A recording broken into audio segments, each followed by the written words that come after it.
12 का एक सवाल समझाते हैं। मैं ब्रजमन मजोका बीएम मजोका एकेडमी की तरफ से आज आपको अध्याय 12 की प्रश्नावली 12.1 का नवा सवाल समझाते हैं, जो कि एक बहुत इंपॉर्टेंट सवाल है। पेपर में आपसे पूछा जाएगा 10th कक्षा में। उस सवाल को हम आपको समझाते हैं।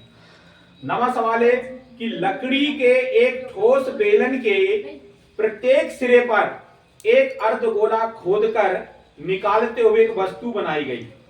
यह लकड़ी का टुकड़ा है पूरा। इस लकड़ी के टुकड़े को आरे से काट लिया गया है।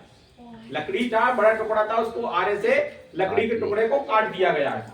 लकड़ी के एक ठोस, ये जो लकड़ी का जो टुकड़ा है वो किसके आकार का है? बेलन के आकार का है। लकड़ी का टुकड़ा काटा गया है, उसको आकार किस आकार में ढाला गया? बेलन के आकार में डाला गया। बेलन के प्रत्येक सिरे पर एक अर्धगोला खोदकर निकाला गया। अब लकड़ी के जो टुकड़ा था, उस टुकड़े के दोनों सिरों पर लकड़ी को खोदा गया। जब लकड़ी को खोदा गया तो उसके अंदर एक अर्धगोला प्राप्त हुआ अपन को। दोनों सिरों पर, इस साइड से भी लकड़ी को खोदा गया और इस साइड से भी लकड़ी को खोदा गया, दोनों ओर से खोदा गया। तो जब लकड़ी को खोदा गया तो वो क्या बन गया? एक अर्धगोला बन गया। क्योंकि कप के आकार का हो गया तो क्या बन गया? अर्धगोला हो गया। निकाल के एक वस्तु बनाई गई। बेलन की ऊंचाई दी है 10 सेंटीमीटर। ये पूरे बेलन की जो ऊंचाई दी है वो कितनी दी है? 10 सेंटीमीटर। तो अपन लिखेंगे दिया है बेलन में h बराबर 10 सेंटीमीटर और r बराबर यानी कि त्रिज्या कितनी दी है? 3.5 सेंटीमीटर। ये h बराबर 10 सेंटीमीटर, चूंकि संपूर्ण ऊंचाई दी है बेलन की तो होगी 10 सेंटीमीटर। r बराबर हो गया 3.5 सेंटीमीटर। अब जो खोदकर अर्धगोला बनाया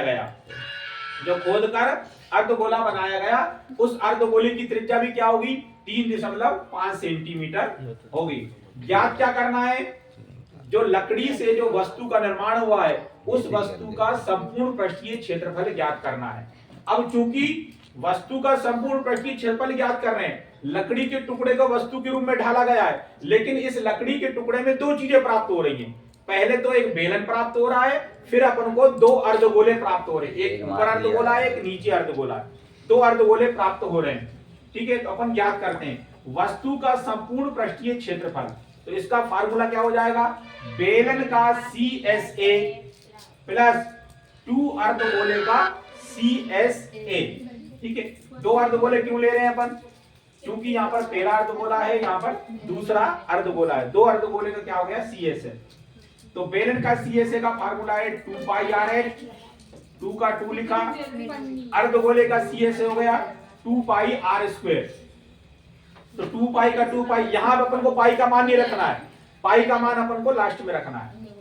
2 पाई का 2 पाई, R का मान कितना हो गया? 3.5 सेंटीमीटर। H का मान हो गया 10, 2 का 2 में गुणा करें कितना हो गया? 4 पाई। R का मान कितना हो गया? 3.5 इंटू 3.5। अब अपन इसका गुणा करते हैं आपस में। इन सबका गुणा करने पर आएगा 70 पाई, इन सबका गुणा करने पर आएगा 49 पाई। 70 और 49 को जोड़ देंगे तो 119 पाई हो गया। पहले अपन ने पाई का मान नहीं रखा था क्योंकि बाद में आसान हो जाएगा। तो 119 इंटू पाई का मान है 22/7। तो 22/7 रख दिया अपन ने। अब इस 7 से अपन ने 119 को काट दिया, डिवाइड कर दिया, भाग दे दिया। 7 का पड़ा 7 एकम 7, बचे अपने पास 4, हो गए 49। 7 से 49। यहाँ कितने बचे अपने पास? 17 और इधर कितने बचे? 22। 17 और 22 का आपस में गुणा करेंगे तो 374 आ गया। तो अंत में उत्तर क्या आ गया? 374 सेंटीमीटर स्क्वायर। जब किसी भी चीज का संपूर्ण पृष्ठीय क्षेत्रफल ज्ञात करते हैं तो अगर अपने पास दो चीजें होती हैं, उन दोनों को आपस में जोड़ देते हैं। जैसे यहाँ पर एक बेलन था, फिर बेलन से क्या निकले? दो अर्धगोले निकले। तो अपन ने फार्मूला क्या बनाया? बेलन का CSA प्लस दो अर्धगोलों का CSA। दो अर्धगोले क्यों लिखे? क्योंकि जब लकड़ी की खुदाई की गई तो दोनों साइड से खोदा गया लकड़ी को, लकड़ी का टुकड़ा दोनों साइड से खोदा गया तो क्या हो गया? वो दो अर्धगोले निकले अपने पास। CSA का मतलब होता है कर्वेड सरफेस एरिया, हिंदी में बोलते हैं वक्र पृष्ठीय क्षेत्रफल। इसी प्रकार अर्धगोले का जो फार्मूला होता है वो 2 पाई आर स्क्वायर होता है और बेलन का जो होता है वो 2 पाई आर एट होता है। तो इस फार्मूले के आधार पे अपने इसको सरल तरीके से सवाल को हल कर दिया। तो आशा ऐसी है कि ये सवाल आपको अच्छे तरीके से समझ में आया होगा।